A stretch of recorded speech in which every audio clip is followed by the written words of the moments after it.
Some of the things we learn from our elders is when you come to Darwin, it's important that you don't come here to look, but you come here to see. You don't come here to listen, you come here to hear. And you don't come here to learn, but you come here to understand. I think nursing and midwifery are specialists. My strongest message is to be the expert, believe you're the expert, and show yourself as the expert. Because for years we've been taught by books that have been written by white people, and they've always told us that we know nothing, that they are the experts. But when it comes to working with our people, they are not the experts at all. We are. Believe that and trust in that and use that to motivate you. Bring that fire and that passion back to you, and that's what this is about. Since going through university, I've always thought, as well as many other people, Aboriginal health and Aboriginal hands is the way we're going to move forward, because we already have a common connection that's already there, and common ground to help look after our mob and other people.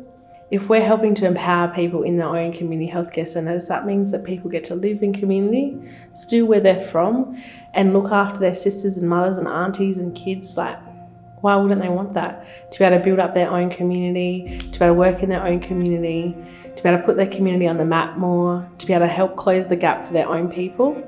That is a pretty big statement in self-determination, I think, for blackfellas. It's very hard when you're the first one to break through because your people don't know what you're doing, but they'll get it later on. So I'm trying to tell my people and my family, like, this is what I'm doing. They don't understand it because it's never been done, but they'll get it later on. I come from East Arnhem Land, a Yolngu man from the Gumatj clan. I'm an Aboriginal health practitioner by trade and a second-year nursing student. In fact, the first Yolngu nursing student ever. There's about 12,000 Yolngu people and it hasn't been done, so I'm the first one. So a lot of pressure. Yeah.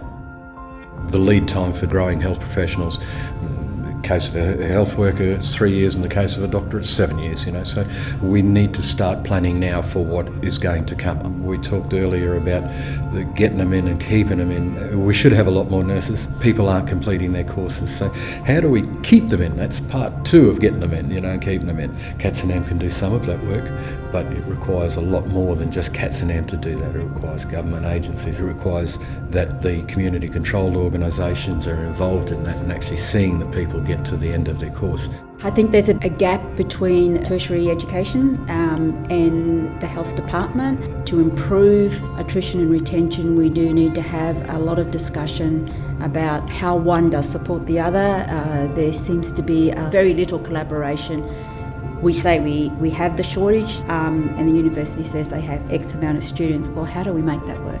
I've never came to something like this. It's just cool because I'm surrounded with a bunch of people that I want to be like. We are masters of our own world. We can decide what we want. It's not easy. It takes a lot of hard work, and I can do that.